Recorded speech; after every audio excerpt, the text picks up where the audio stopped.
고린도전서 16장 15절 18절 말씀을 제가 봉독해 드렸는데 18절 말씀에 보니까 그들이 나와 너희 마음을 시원하게 하였으니,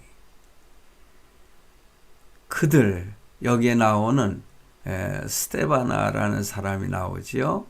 그 다음에 부드나도가 나오고 아가이오가 나옵니다.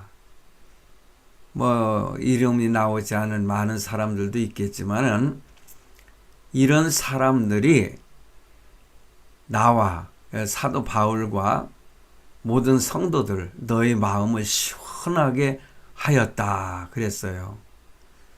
이러한 성도들을 너희는 알아주라는 겁니다. 이런 사람들 알아주라. 이렇게 하나님과 사람의 마음을 시원하게 하는 사람들, 이런 사람들을 알아주라는 겁니다. 하나님도 이런 사람들은 알아주시거든요. 뿐만 아니라 성도들도 이런 사람들, 성도들을 마음을 시원하게 해줄 수 있는 이런 사람들 알아주라는 겁니다. 바라기는요, 저와 여러분도 많은 성도들이 여러분의 마음을 아시고 알아주는, 특별히 알아주는 그러한 성도, 그리고 하나님께서도 알아주시는 그러한 성도들이 되기를 간절히 바랍니다. 그래서 오늘 제목을 하나님과 사람의 마음을 시원하게 하는 사람, 이렇게 제목을 잡아봤습니다. 자, 여러분, 오늘 본문 말씀에 보니까요, 이렇게 함께한 성도들의 마음을 시원하게 하는 사람이 나오잖아요. 그리고 여기 스데바나의 집이라고 하는 스데바나의 집이 나오는데, 이 스데바나의 집은 15절에 나오죠. 하나님이 기뻐하시는 가정이다. 저는 그렇게 생각을 합니다. 우리가 할 수만 있으면은 하나님의 마음을 시원하게 해드리는 그러한 가정이 되길 바랍니다. 그럴 때에 하나님도 알아주시고 복을 주시고, 뿐만 아니라 세상 사람들도 그런 가정을 알아주시고 알아보거든요. 그러니까는 얼마나 칭찬하고 존경을 하겠습니까? 그래서 18절 말씀에서도 그렇게 나옵니다. 저희가 나와 너희 마음을 시원케 하였으니, 그러므로 너희는 이런 자들을 알아주라. 이렇게 스데바나의 집은 주위를 시원하게, 주위 사람들을 시원하게 해주는 그런 가정이었음을 발견하게 됩니다. 저와 여러분도 이 스데바나의 집 식구들처럼 하나님과 사람의 마음을 시원케 해주는 그러한 가정이 되기를 바랍니다. 자, 그렇다면은 어떠한 신앙생활을 해야만이 하나님과 성도들의 마음, 또 세상 사람들의 마음을 시원하게 해줄 수 있는 그런 가정, 그런 성도가 될 수 있을까요? 오늘 본문 15절 전반부에 보니까는 스데바나의 집은 곧 아가야의 첫 열매요, 이렇게 나옵니다. 아가야의 첫 열매다. 이 아가야라고 하는 지방은요, 이 고린도라고 하는 항구 도시가 속하여 있는 그러한 넓은 지역입니다. 예를 든다면 있잖아요, 부산 하면은 경상남도에 속해 있지 않습니까? 그러니까는 아가야는 바로 이 경상도에 속하여 있는 부산. 이게 고린도라고 하는 도시는 항구 도시인데 바로 이렇게 아가야라고 하는 그 넓은 지역, 경상도와 같은 도라고 할 수가 있겠죠. 그런 그 지역이라는 뜻이에요. 그 지역에 정말 소문난 가정이었던 것 같아요. 이 스데바나의 집이. 그러한 넓은 지역에서 가장 먼저 예수 그리스도를 믿고 천열매가 되었던 그런 가정이 아닌가 그렇게 생각을 합니다. 그래서 이 고린도는 그 헬라 지역에서 아테네라고 하는 그 도시의 다음으로 아주 크게 번성한 항구 도시인 것입니다. 그런데 이 스데바나의 집은 고린도뿐만 아니라 그 아가야 그 도 전체에서 처음 믿는 가정이라는 거죠. 우리가 알다시피 루디아라고 하는 그 여성도의 가정이 유럽의 최초의 그 신자 가정이었지 않습니까? 루디아. 그런데 아가야 지역의 최초의 신자는 바로 이 스데바나가 가정이 되었다는 거죠. 그러니 사도 바울에게 얼마나 소중한 존재였는가, 뭐 더 이상 말할 필요가 없겠죠. 저도 부천이라고 하는 지역에서 그 교회를 개척을 했는데 그때의 그 개척 멤버가 여러 가정이 있었습니다. 저는 그런 성도들을 우리 교회의 첫 열매가 된 가정들이라고 생각을 하거든요. 몇 가정이 있습니다. 그런데 이와 같이 그 어느 지역을 통해서 그 당시는 그 예수 믿는 사람들이 넓은 지역에 별로 없었던 그런 때 아닙니까? 그러다 보니까는 아가야 지역에서 첫 열매가 된 가정, 그 집이 바로 스데바나의 집이었다. 이 목회를 하다 보면은요, 이런 개척 멤버, 첫 열매를 만나게 되는데 그들이 얼마나 목회에 힘이 되는지 몰라요. 그래서 첫 열매가 아름답게 맺는 것을 보면은 참 목회자는요, 피로가 아니면 시름이 다 가시는 듯한 그런 그 기분이 들거든요. 그러니 이런 분들이 얼마나 힘이 되는지 몰라요. 그래서 어느 공동체에 있든지, 예를 들어서 어느 회사라든가 어느 공공단체라든가 이러한 공동체에 있어서도요, 항상 다른 사람이 뭐 일으켜 놓은 열매를 따먹는 존재가 아니고 정말 첫 열매가 되기를 바라는 마음으로 첫 열매가 된다면은 그 사람은 하나님께서 큰 복을 주실 줄로 믿습니다.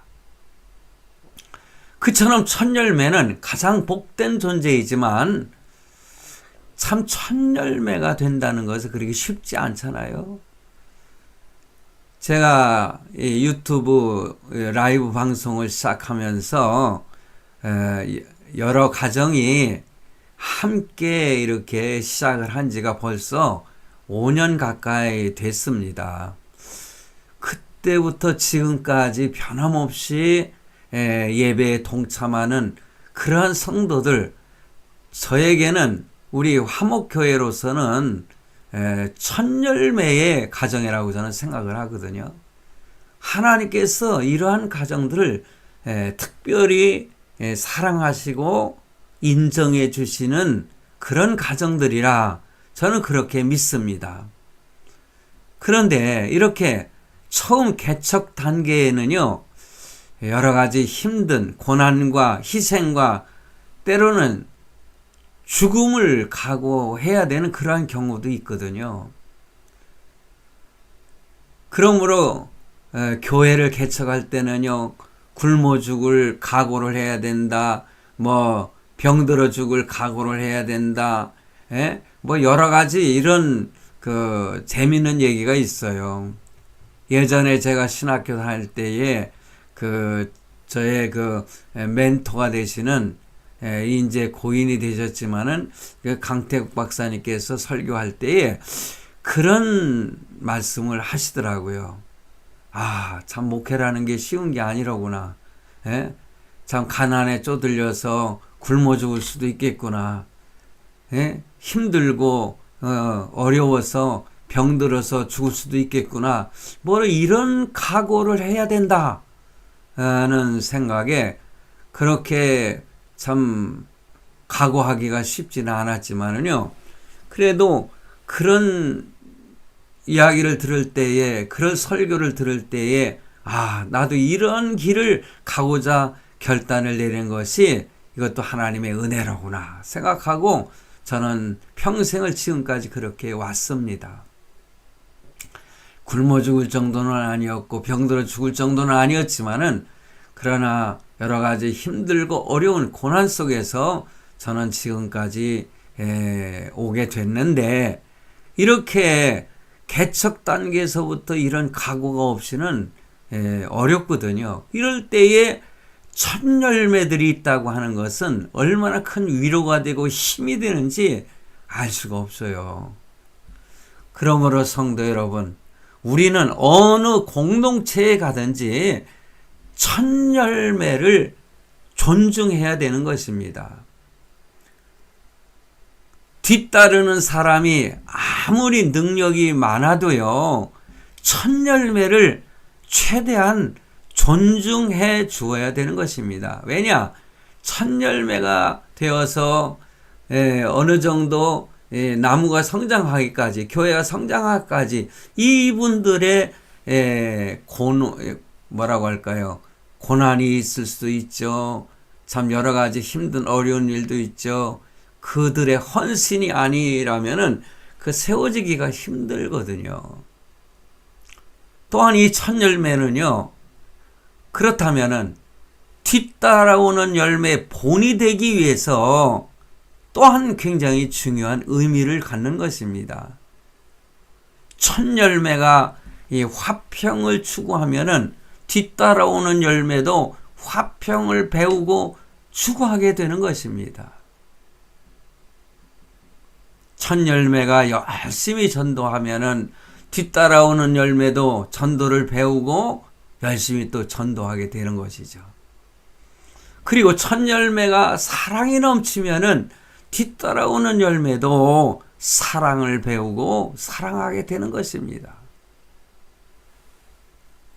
우리는 이렇게 사랑이 넘치는 겸손한 첫 열매가 되어서 하나님과 사람의 마음을 시원하게 해줄 수 있는 그런 성도들이 되어야 될 줄로 믿습니다. 자, 그렇다면은 하나님과 또 성도들의 마음을 시원케 하기 위한 성도가 되려면은 이 섬김의 자세, 그리고 섬기겠다고 하는 작정을 마음에 다짐해야 되는 것입니다. 15절 말씀해 보세요. 또 성도 섬기기로 작정한 줄을 너희가 아는지라. 성도 섬기기로 작정한 줄을 너희가 아는지라. 그렇습니다. 대우를 받으려고 하는 것이 아니라 성도들을 섬기겠다고 하는 그러한 마음의 작정을 한 사람들이 바로 첫 열매라는 거죠. 이렇게 스데바나의 집은 아가야의 첫 열매일 뿐만 아니라 성도들을 섬기기로 작정을 했습니다.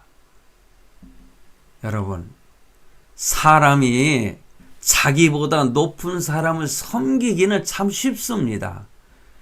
윗사람을 섬기는 거 쉽죠. 그러나 자기보다 낫다고 생각하는 사람을 섬기는 것은 그렇게 쉽지 않거든요. 참 재미있는 얘기가 있습니다. 그리고 우리 큰 아들이 군대에 가서 사단 군정병으로 근무를 하면서 성가대 지휘를 했습니다. 그래서 며칠 전에도 그 얘기를 하면서 참 웃었는데, 그 성가대원들 가운데는요, 자기보다 그냥 하늘 같은 높은 계급을 가진 분들, 뭐 사단장이라고 하던가요, 부사단장님이라고 하던가, 어쨌든 별자리가 성가대원이라는 거예요. 베이스인가 뭐 이렇게 하는데, 이렇게 우리 아들아이는 이 짝대기 하나 2등병이거든요. 그 성가대 지휘하면서 참 예를 들어서 사단장님이 틀리면은 왜 틀리시냐고 좀 잘해보시라고 하면은 네 하고서는 순종을 잘 했다는 거예요.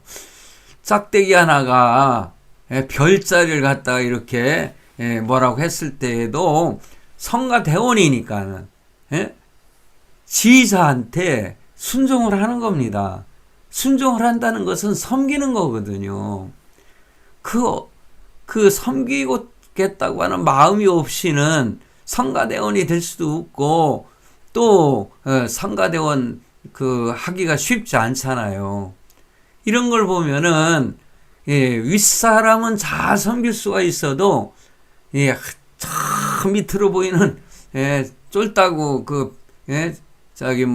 2등병 짝대기 하나짜리 섬기기가 쉽지 않잖아요. 그러나 성가대원이라고 하는 그 자체만으로 바로 섬기기로 작정한 것이거든요. 바로 이것이 뭡니까? 겸손이고 순종인 것입니다. 그래서 이 스데바나라고 하는 성도는 나는 이제 섬기면서 살겠다고 하는 이러한 단단한 작정을 하지 않고서는 성도들 섬길 수가 없었겠죠. 사랑하는 성도 여러분, 우리는 그러한 마음을 작정을 했다면은 변덕쟁이가 되지 말아야 합니다. 오늘 좋다고 했다가 내일은 싫다고 해서는 안 된다는 거죠. 하나님이 그렇다면은 축복을 하시겠습니까? 그의 삶에 있어서. 그러므로 한번 섬기기로 작정을 했으면은 꾸준하게 섬겨서 저 사람은 참으로 틀림없는 사람이야. 고진이야. 전라도 말로는 그렇게 표현을 하더라고요. 고진이라고. 맞는 말인지 모르겠습니다만은 그런 소리를 들을 수 있는 성도가 사람들의 마음을 시원케 하고 하나님의 마음을 시원케 하는 성도가 되는 것입니다. 물론 사람은 연약하기 때문에, 연약한 인간이기 때문에 때로는 변덕이 있을 수는 있지만, 그러나 변질하는 것은 없어야 되는 것입니다. 배신자가 되어서는 안 되는 것입니다. 정치판에 보니까는요, 이 배신을 갖다가 떡 먹듯이 하는 사람들이 많아요. 자기를 몇십 년 동안 이렇게 사랑하고 아껴주고 높은 자리로 이렇게 해가지고 높여줘가지고 누릴 만큼 누렸던 부하가 그 대통령을 갖다가 배신하는 그러한 사람도 있지 않습니까? 변질해서는 안 돼요. 배신자가 돼서는 안 돼요. 성경에 보면은 가룟 유다가 예수 그리스도를 배신했잖아요. 그 성경에 보면은 배신자는요, 배가 터져 죽는 그러한 저주를 받는 것입니다. 우리는 변화의 주인공은 될지언정 변질하는 주인공은 되지 말아야 되는 것입니다. 그것을 위해서 인내하는 마음이 필요합니다. 기다리는 마음이죠. 그리고 남을 섬기는 겸손한 마음이 필요한 것입니다. 성도 여러분, 자기밖에 모르는 사람을 만나면은 얼마나 마음이 답답한지 몰라요. 그러나 잘 섬겨주는 사람을 만나면은 우리들의 마음이 시원하지 않습니까? 답답한 책기가 확 풀리는 듯한 그런 느낌을 받지 않습니까? 그러므로 성도 여러분, 바로 이 시간, 이 순간 나는 겸손히 교회와 성도들을 그리고 가족들을 섬겨야 되겠다 하는 마음을 다시 한번 작정해 볼 수 있는 그런 시간이 되기를 바랍니다. 그렇게 종처럼 낮아지기로 작정하고 겸손히 섬기게 되면은요, 여러분 진짜 종처럼 낮아지는 게 아닙니다. 하나님이 높여주시는 것입니다. 그러므로 빌립보서에 그랬잖아요. 예수님께서 하늘 보좌를 버리시고 이 땅에 오셔서 종의 형체를 가지고 낮아지고 지옥에까지 다녀오셨잖아요. 그런데 그렇게 낮아지셨을 때 하나님께서는 바로 예수 그리스도를 하늘 보좌에까지 높이셨다. 그렇게 말씀하고 있습니다. 그러므로 성경은요, 파라독스예요. 역설적입니다. 자기가 높아지려고 하면은 낮아질 수밖에 없어요. 하나님께서는 그를 끌어내리십니다. 그러나 낮아질 때에는 하나님 그를 이렇게 높여주시는 것입니다. 항상 제가 설교 때 참 부르는 어린아이 찬송, 요건 몰랐지 높아지려 하면 낮아진다는, 그리고 낮아진다면 높아진다는, 낮아지려 하면 높아진다는 요건 몰랐지 어린아이들한테도 어려서부터 그걸 가르치는 거예요. 낮아지는 자를 높여주시는 하나님. 사람들의 마음도 마찬가지예요.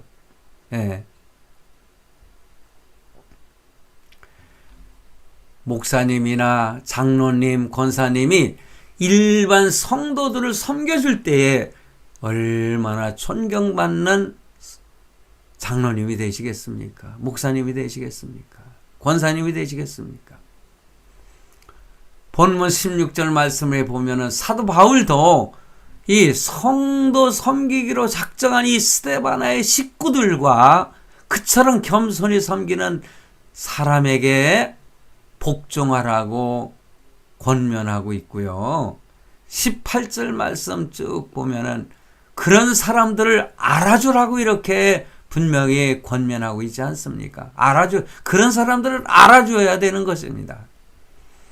결국 성도들을 잘 섬기는 자는 반드시 섬김을 받게 되고 높임을 받게 되는 것입니다.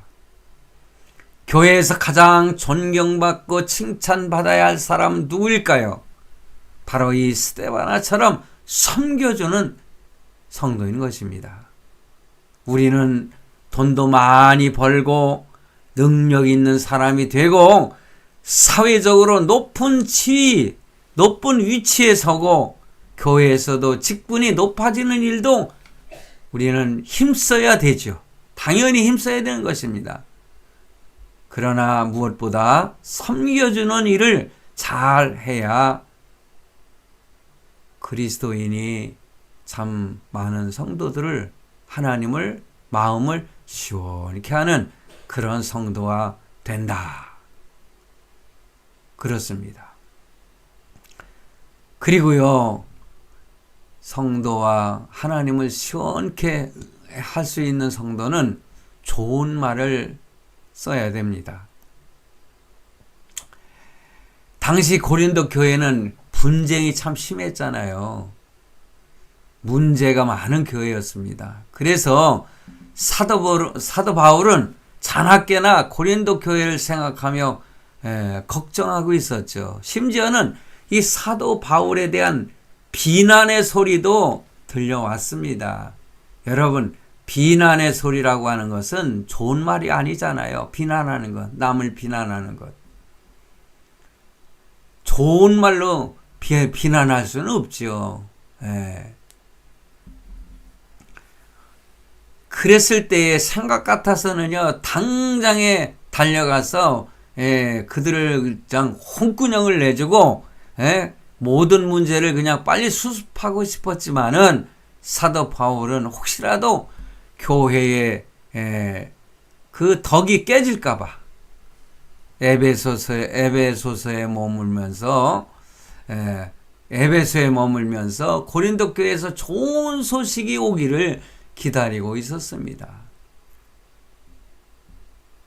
그런 중에 세 사람이 고린도 교회로부터 왔습니다. 그게 스데바나와 부드나도와 아가이고 이 세 사람이 왔죠.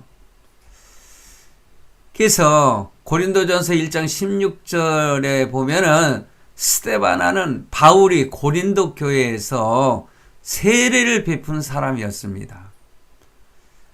부드나도는 그 이름의 뜻은 행운이라는 뜻인데, 그런데 아마 종의 신분이었던 것 같아요. 그래서 아가이고도 아가야 사람이라는 뜻인데 역시 노예의 신분이었던 것으로 이렇게 연구하다 보면 나타납니다. 그런데 그들을 그들이 돌아와서 좋은 소식을 사도 바울에게 전했어요. 그러니까는 어려운 일도 많이 했지만은 참 좋아지고 있습니다. 이렇게 보고를 했던 것으로 생각을 합니다. 그리고 분쟁과 갈등이 있지만은 희망적으로 변해가고 있습니다. 이렇게 좋은 소식을 전해줄 때에 사도 바울의 마음이 얼마나 시원했겠습니까? 우리는 서로 주고받는 대화 속에서도 할 수만 있으면은 좋은 말로, 저도 참 그걸 실천하기가 쉽지 않은데 제 집사람한테 이따금씩 비비 꼬고 막 하는 소리로 하면은 집사람은 그걸 고지고대로 듣고서는요, 제가 농담하는 것도 아주 그냥 고지고대로 듣고 서운해하는 그런 모습을 보면서 아유 그러지 말아야지 하면서도 재미있어가지고 그럴 때가 많이 있는데 저도 조심하려고 노력을 합니다. 힘들고 어려울 때 목사가, 어느 성도가 오셔가지고 목사님 힘내세요. 좋아질 겁니다. 저도 열심히 할 테니까 걱정하지 마세요. 이렇게 서로 이게 주고받는 대화가 서로 좋은 말을 할 때에 쌍욕하고 막 그러는 것보다는 낫지 않겠습니까? 우리가 너무 크게 뻥튀기를 하는 것도 별로 안 좋지만은 저는 그래서 항상 저는 교회에 문제가 생기던가 아니면 가정에 무슨 문제가 생겼을 때에 꼭 저의 하는 말이 있습니다. 그게 뭐냐? 문제를 문제화하지 마라. 어떤 문제가 있으면 그것을 자꾸만 더 그냥 확산시켜가지고 문제를 갖다 더 크게 만들려고 하지 마라. 문제를 문제화하지 말고 자꾸만 이렇게 축소시켜라. 그러면 견딜만 하더라고요. 교회의 어려운 일들을 저는 많이 겪어봤습니다. 될 수 있으면은 가정에, 될 수 있으면 교회에, 그것을 더 크게 만들지 않고 자꾸만 축소시키려고 합니다. 그러다 보면은요, 저 혼자 속이 상하고 그러다 보면은 그게 잘 해결이 되더라고요. 여러분, 잠언 15장 30절 말씀에 보면은요, 좋은 기별은 뼈를 윤택하게 한다. 그런 말씀이 나와요. 잠언서 16장 24절에서도요, 선한 말은 꿀송이 같아서 마음에 달고 뼈에 양약이 된다. 그렇습니다. 좋은 말을 할 때에 뼈에 양약이 된다고 했어요. 그러니까 나쁜 소식은 뼈를 마르게 하는 것이죠. 그만큼 아프다는 것입니다. 좋은 소식은 뼈를 윤택하게 하는 것입니다.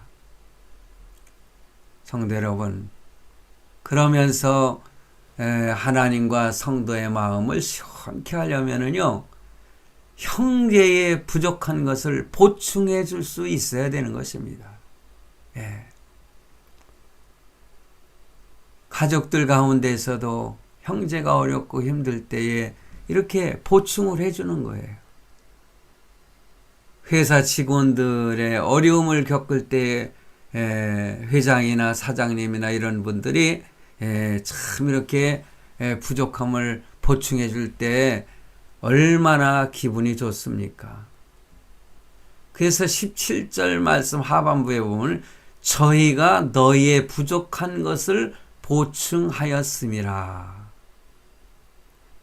스데바나 부드나도 그 다음에 아가이고 이렇게 이름이 어려운지 모르겠어요.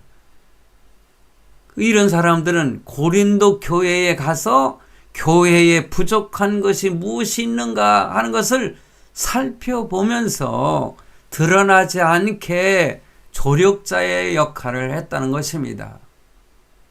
여러분, 때로는요, 교회가 참 어렵고 힘들어 그랬을 때에 또 이렇게 지켜볼 때에 뭔가 사랑이 부족한 것 같으면은 그냥 직설적으로 교회가 왜 이리 사랑이 부족한 거야? 그러면서 비난하고, 그러면 오히려 더 분란이 일어나는 거 아니겠어요? 오히려 어떤 사람들이 참 부족하고 어렵고 힘든 일이 있으면은 한 번이라도, 때로는 구역 식구들이 그렇다면은요, 한 번만이라도 더 개인적으로 상담도 하고 식사도 사주고, 초신자들에게는 한 번이라도 더 전화도 해주면서 위로의 말을 해주고 격려해주고 하면은 문제의식은 사라지게 되는 거 아니겠습니까? 말만 하는 성도가 되기보다는 조용히 부족한 부분을 보충하는 그러한 성도. 가정에서도 가족들 간에도 마찬가지예요. 부족한 부분이 있으면은 은밀하게 조용히 보충을 해주고 격려해주고 사랑을 베풀면은 그 베푸는 자가 얼마나 존경스럽고 사랑스럽겠습니까? 성도 여러분, 무엇이든지 교회는 아니면 회사는 아니면 가정은 이렇게 부족한 부분이 보이면은 그 부족한 것을 보충하려고 애쓰는 그러한 성도가 되어야 되는 것입니다. 사랑하는 성도 여러분, 누군가 그처럼 마음을 시원하게 해주는 성도가 있을 때에 그 공동체는 아주 따뜻한 분위기를 누릴 수가 있게 되는 것입니다. 이러한 일은요, 돈이나 능력이 없어도 할 수 있는 일들이 많이 있거든요. 때로는 마음만 있어도 되는 일들이 많아요. 사실 종에 불과했던 이 부드나도 아가이고 이런 사람들이 사도 바울의 마음을 흡족하게 하는 것을 보면은 이 세상에 자신의 처지를 한탄하는 그렇게 할 만한 사람들도 얼마든지 이렇게 사람의 마음을 시원케 해줄 수 있는 그러한 성도가 될 수 있다는 것입니다. 우리가 어디에 가든지 부족함을 채우려는 자세를 가지고 살면은 외모나 신분이나 배경에 상관없이 그 공동체에서 가장 인정받는 사람이 되고 하나님과 사람의 마음을 시원하게 해줄 수 있는 그러한 성도가 될 수 있다는 것을 오늘 본문 말씀을 통해서 배우게 되는 것입니다. 그처럼 하나님과 사람의 마음을 시원하게 해줄 수 있다면은 그 인생은 가장 성공적인 인생을 사는 삶이 되는 것입니다. 항상 마음을 시원하게 하는 그러한 성도들이 되어서 성공적인 그러한 인생을 살아가는 저와 여러분이 되시기를 간절히 바랍니다. 기도하시겠습니다.